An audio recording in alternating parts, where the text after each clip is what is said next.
Hey, what's up, guys? Just wanted to go through and do a video explaining what the process looks like if you're going to get permits for a project. So, say you know that you want to do a rehab, for an example, on a house. You'll reach out to the city and you'll fill out some of the documents that they have. Most of them, it has like UCC documents that you can get from any municipality. It's pretty uniform and universal as far as in the United States, from my understanding at least. And you get these documents, you fill them out for all the technicians that you have. So your electrician's gonna fill out one of the tech sheets, your HVAC guy's gonna fill out a tech sheet, your plumber, and then for your general contractor, he's gonna fill out the jacket. So you resubmit that once you get the papers from the city. You submit it to the city. The city's gonna tell you if anything needs to be changed. Say they look at one piece of the document or one of the forms and they see another one of the forms doesn't line up, or say the contractor's license is expired or something like that, they'll check the system and let you know. Then once you have all of that information and everything's approved, they're gonna give you the green light for you to start doing that work.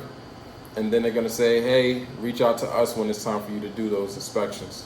So the process looks like your framing inspection, I guess, last before the installation one, but all your techs or your technicians, so your HVAC, your plumbing, those things need to be done first. So they're gonna do a rough electric inspection, there's gonna be a rough plumbing inspection, a rough HVAC inspection, and their whole thing is going through the property, seeing how they did the work, and it's just a rough work, meaning how they ran the wires through. You're not allowed to close any of the walls up. And then after those inspections are done, the framing inspection is done, because when the plumbers, electricians, and HVAC guys go through the property, a lot of times they end up ripping things apart, right? So the framing, they got to drill through the framing, they got to cut notches out in order for them to be able to fit the components that they're working with inside of that system. So if you were to do that inspection first, then the plumber would go after and compromise the integrity of the structure or the framing of the house. So that needs to be checked last. Then after that is done, then the insulation inspection takes place. All right, so these are all the things that need to be done before you can start drywalling your place up. Once you do your drywall, once you do your insulation inspection, then they're gonna be checking to make sure that all the work that was done earlier, it's like you have a final inspection after that. So say for an example, you have like a rough plumbing inspection. What they're gonna be trying to look for is to see that all the plumbing is supposed to be in place, your water lines aren't on exterior walls, all the lines are protected from potentially freezing, that everything is supposed to be functional. So if water's supposed to be coming from a specific area, that it comes from that specific area, that nothing is leaking. Sometimes they'll pressurize the system to see how it deals with, I guess, an excess load of water. They'll do like a visual inspection a lot of times, just going through the property, checking everything out.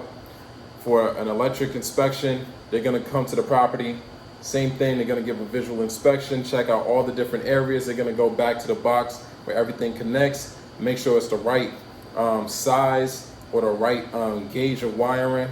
So they might want to see 12-2 in certain areas, 14-2 in certain areas. They want to see where all your smoke alarms are supposed to be, all your light fixtures, where you're supposed to potentially have some reinforcement if you're going to put a ceiling fan. All your light switches are in place and they're the right wiring and the right height off the ground, have the right boxes. All of the boxes are nailed in properly. These are the type of things that they're going to look for. And if you pass those things, then they'll move you on. Then the next time that same inspector will come out for whatever that specific trade is going to be after the work is already done for the final now. So before, when they were checking for the rough, which means like the wiring and the boxes. But then after that, they're going to look for the outlet covers, make sure your GFCIs are functional. They're going to be attaching all those lights, because in the rough inspection, a lot of the lights aren't working for a lot of the times. So they're gonna check all the lights, make sure that everything's supposed to be functional. Now with the finished plumbing, now they're gonna make sure that the water is going down the drain, because at the time when you're doing this work, there's no sinks. right? Because everything is ripped up out of the house. So you're working inside of a bathroom that doesn't have any like fixtures yet. So once the fixtures are in place, making sure that the tub drains properly, making sure that the sink is draining properly. If you have a dishwasher, that these things are functional. That way, if somebody is to assume the property or live inside the property, that they're getting things that are supposed to be adequate for them to be able to function inside of the house.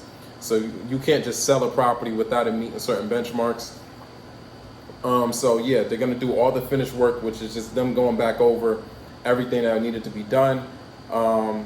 And after that, then you're free and clear to, I guess, sell the property, move into the property. But it's not as complicated as I think a lot of people think, especially if they don't have that construction background.